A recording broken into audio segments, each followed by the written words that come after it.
Valley College coming up. We're going to do a little JC talk a little bit about prep football too. I'm here with the head coach, Sanjay High School, Corona Centennial ex-head coach, assistant running back coach, played at UCLA back in the day, which I'll get into in a second, Ron Gueringer. Ron, give me a little background on you, on high school. Where'd you play high school at? I grew up in Los Angeles. Played at Mount Carmel High School. Is no longer in existence. Coach Brewer was in that area back in the day. But Mount Carmel had the McKeever brothers and Kermit Alexander and some other guys who played pro football. Wow. Grew up there. Walked on at UCLA. Happened to earn the scholarship after that. Just walked on. Just walked on. I'm gonna ball right here. UCLA. We're talking UCLA. I know. Back in the day. Wendell Tyler, all the big dogs. Who were all them guys that you played with? Well, I played legends. with Wendell Tyler, Manu Tirasopo, John Shire. You got to have some confidence to say, I'm going to walk on and play. Obviously, you had to have some speed, strength, right? Well, I was a strong guy, and but Still look like and still hit the UCLA iron a just little was bit. my love, and I always was a UCLA fan, and cried through many UCLA losses. So it was a great opportunity to play, and got there. And Dick Familial was the head coach at the time, and Randy Cross, who also played for the 49ers, was there. So there was a ton of talented people. Jerry Robinson, Bruce Davis, I can go on and on. And Coach Gueringer, we've seen each other through the years, last 15, 20 years. And when I really got to get a little history on him is I was going through when I was writing the book on the foe and doing some stuff. I saw that you were an assistant. I'm looking through the thing and I'm going, that's Coach Gueringer at Crespi under the legendary coach. And how'd that come about? How'd you get that job? Being that Mount Carmel's brother school was Crespi. Okay. So Mount Carmel was in the inner city. Crespi was in the San Fernando Valley. So when Mount Carmel closed down, there were a lot of Carmelites who went to Crespi. Wow. And so that was the connection. And there was a guy by the name of Paul Muff, who was a basketball coach at Mount Carmel back when I was there, became the AD. He convinced me to come on down after my UCLA days, and it was a great opportunity. I coached a legendary running back, Russell Wyatt. Had some talented guys. You've had some great running backs, and we'll get into that game in a second. And you know what? Also, that's great. What about that stadium around it? What is that? What is there? Is that classrooms or? I always remember just playing there, and there'd be like a hotel or classrooms. What is that? It was the classrooms back there. Yeah, and it was like it was in the middle of the field or something. And then lately, I've heard they did great things. They invested a lot of money into the facility, and it's a super place now. They put some turf down there, and they're playing games there, and they're trying to do a great job there. I'd like to go back to that, but who was that head coach? What's his name? He's at Bill Oaks Christian. Riddell. Bill Riddell. He's at Oaks Christian, right? When I first got there, it was Ed Mofler, but then I coached for Bill Riddell. Okay. And Bill Riddell is a legendary guy. Bill does an outstanding job, probably the best guy I know as far as being able to motivate people. We had a great coaching staff. John Binkert, who is the head coach at Westlake. Tim Lenz, who's the head coach at Moore Park.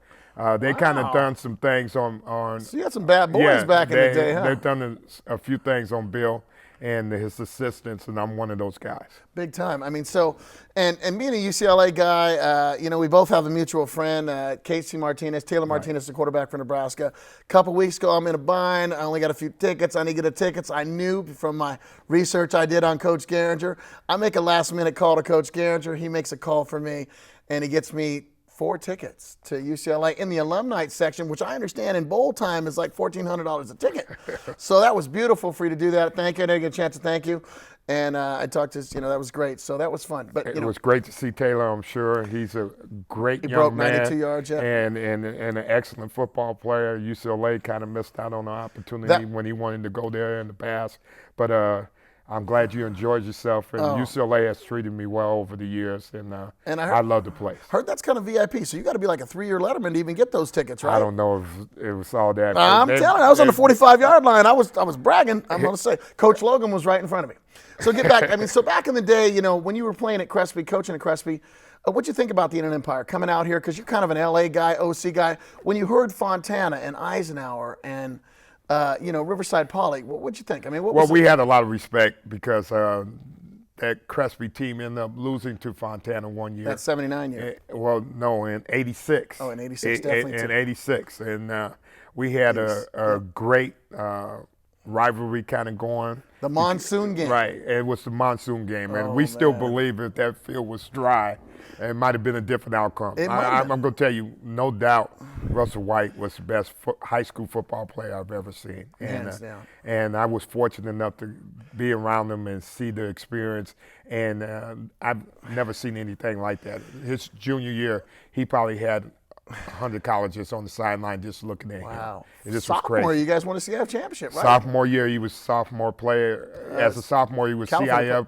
Player of the Year, California Player of the Year. As yeah. a sophomore, he averaged 13.1 a carry, which was unheard of back then. And there was a lot of times we took him out early. I mean, he could have really put some records. He could have put some numbers in there, right? And really could have put that record out of sight. Gerhardt broke it later, and another fine young man and a talented kid. Oh, yeah. But Russell could have put that thing out of sight if we gave him the opportunity to carry the ball. Sometimes he would carry the ball And, you know, less than 10 times a game. And that's you of being a professional at what you do and not trying to stack the records. I mean, that was nice that you did that. But you've been blessed. I mean, Bass. You've coached all the Basses, Centennial and all those guys. So, I mean, so back in the day, I mean, the respect for the Fontana and all those schools, I mean, that was the year they finally took it to the next level. That was the monsoon game. I mean, I remember the first 2 times he touched the ball, 40 yards right, 40 yards left, touchdown. I got a hefty bag over my head with, I don't know, some black, probably with Coach Nason. He was probably standing next to me, too. I'm sure he was. So, that was awesome times back then. I mean, and that was the game we felt we had to win. They had the Fontana to win that. But now, in the last 10 years, Corona Centennial has been the Fontana. And Ike, you know, in a 9-year period, the CBL had won 4 or 5 state championships back in the 80s. But now, Narco, Corona Centennial, Vista Marietta, you know, they've set the standard now for the Inland Empire now. And it was because of, I mean, what's the big deal? I mean, you played in 3 bowl games in a row? Well, Matt Logan's done a great job there. He's been able to hold on. And you brought him there, right, Coach? Well, yeah, I hired Matt back in the 90s. I was the head coach there when we first got started. Was fortunate enough to be brought there by Steve Silverman, who's a coach who's done an outstanding job, went on to Vista and did some great things. But Matt's done a great job. He's been able to hold on to his assistants. When you build a program and you work as hard as he does, good things happen. And he's just a good guy, and great things that happen for him. And I think the first time I saw you and I started following you and Gerhardt and all those guys was in the 90s, early 90s. Hoke and Bruick came together and did this Inland Empire football coaches golf tournament. Remember that? And they brought all the coaches together, and we all had to play with a different coach from a different school. I happened to play with Gueringer that day, and I mean, Gerhardt that day, and he was at Santiago, and you were at Centennial, and all these guys. So we all met that day, kind of drank. I'm sure Coach Nason, all of us were there. That was kind of neat. I mean, so that kind of started getting players to play. You know, back in the day, it was just the Division I was just the CBL. Everyone else were stepchilds. Basically, like, you know. You know, but you guys were fearless. I mean, that's the one thing I remember with Casey and Taylor being real young. We would go watch you play Ike when they were like nationally ranked, state ranked. And you guys are taking them on. We're going, what are these guys thinking? What was your thought process on that? Matt knew that he was building something special. He had big goals. And the thing is, you know, he was not afraid to play anybody. We played Long Beach Poly.